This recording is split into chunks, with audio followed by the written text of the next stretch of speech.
আমিশা পারভিনের সুচিন্তকরা সত্যিই কি তাকে সুস্থই করতে চান? উঠছে বড় প্রশ্ন। অসুস্থ রোগীরা যতই স্বাবলম্বী হোক না কেন, সাধারণত চিকিৎসার সময় তারা পরিবারের কোনো বিশ্বাসী সদস্যের উপরেই নির্ভর করে।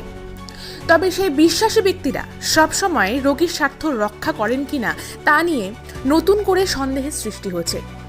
জলজান্ত উদাহরণ হিসেবে সামনে এসেছে আমিশা পারভিনের ঘটনা। তথ্য অনুযায়ী ধারণা করা হচ্ছে আমিশা পারভিন ভুল চিকিৎসার শিকার হয়েছেন। চিকিৎসা কেন্দ্র ও চিকিৎসকের বক্তব্য থেকে জানা যাচ্ছে, ভুল চিকিৎসার দায় স্বীকার করে তারা ৩ লক্ষ টাকা ক্ষতিপূরণ দেওয়ার মৌখিক প্রতিশ্রুতি দিয়েছিলেন। কিন্তু ঘটনার পরবর্তী দিক আরও জটিল। বিশেষ সূত্রের দাবি, রোগীর ঘনিষ্ঠ আত্মীয়দের মধ্যে একজন এবং সম্ভবত পরিবারের আরও কয়েকজন চিকিৎসা কেন্দ্র ও চিকিৎসককে ভয় দেখিয়ে দিনের পর দিন অর্থ লুটের পরিকল্পনা চালাচ্ছিলেন। অভিযোগ রয়েছে, চিকিৎসার নামে তারা নিয়মিত ছোট ছোট অঙ্কের টাকা নিচ্ছিলেন, অথচ বিষয়টি কখনোই প্রশাসনের কাছে জানানো হয়নি।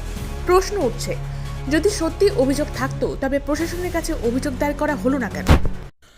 রোগীর বক্তব্য অনুযায়ী চিকিৎসার নামে যে অর্থ নেওয়া হয়েছে তার কোনোটাই নাকি চিকিৎসায় ব্যয় করা হয়নি। চিকিৎসা কেন্দ্র কিছু নথি দেখিয়েছে যেখানে প্রায় 2,30,000 টাকা গ্রহণের তথ্য রয়েছে, কিন্তু সেই অর্থ কোথায় ব্যয় হয়েছে তা নিয়ে বড় প্রশ্ন কিন্তু রয়েই গেছে। রোগীর কথায় যদি এই অর্থ তার কাছে থাকতো তবে তিনি যথাসময়ে সঠিক চিকিৎসা করাতে পারতেন এবং হয়তো তিনি এতদিনে সুস্থও হয়ে উঠতেন। যে অর্থের কথা বলা হচ্ছে সেটি কিভাবে এবং কোথায় ব্যয় হলো তা স্পষ্ট, কিন্তু কোনো ব্যাখ্যা নেই। বিশেষ কারণে এই মুহূর্তে সংশ্লিষ্ট অ্যাকাউন্ট নম্বর প্রকাশ করা হচ্ছে না। তবে আগামী প্রতিবেদনগুলোতে কারা কারা এই অর্থের অপব্যবহার বা ব্ল্যাকমেলের সাথে জড়িত থাকতে পারে তা তুলে ধরার চেষ্টা করা হবে। আপনি কি খুঁজছেন জীবনে নতুন শুরু, fail, gap, back?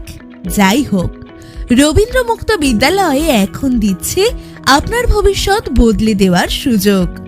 Kolkata multipurpose management ইনস্টিটিউটের উদ্যোগে ক্লাস 10 অ্যাডমিশন মাত্র 7,500 টাকা।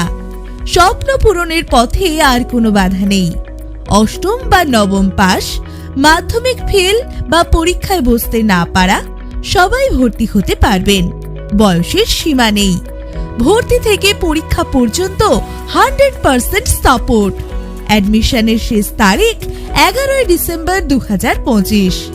এছাড়াও ভর্তি চলছে NIOS কিংবা বোস, বাংলা, হিন্দি, ইংরেজি, মাধ্যমিক ও উচ্চ মাধ্যমিক, অনলাইন ও offline, stream, arts, science, commerce, degree ও professional course, BA, BSc, BCom, MA, MSc, MCom, BBA, MBA, BCA, MCA, LLB, GNM, paramedical এবং আরো অনেক কোর্স, রেগুলার ও ডিস্টেন্স মোডে। আমাদের বিশেষত্ব expert guidance, premium study material, online classes, easy instalment, low course fee, পরীক্ষার শেষ দিন পর্যন্ত ডেডিকেটেড সাপোর্ট। আজই ভর্তি হন। Head office Salt Lake, Bidhannagar, Kolkata 700098। Corporate office Falakata, Alipurduar 735211। যোগাযোগ 8972830485।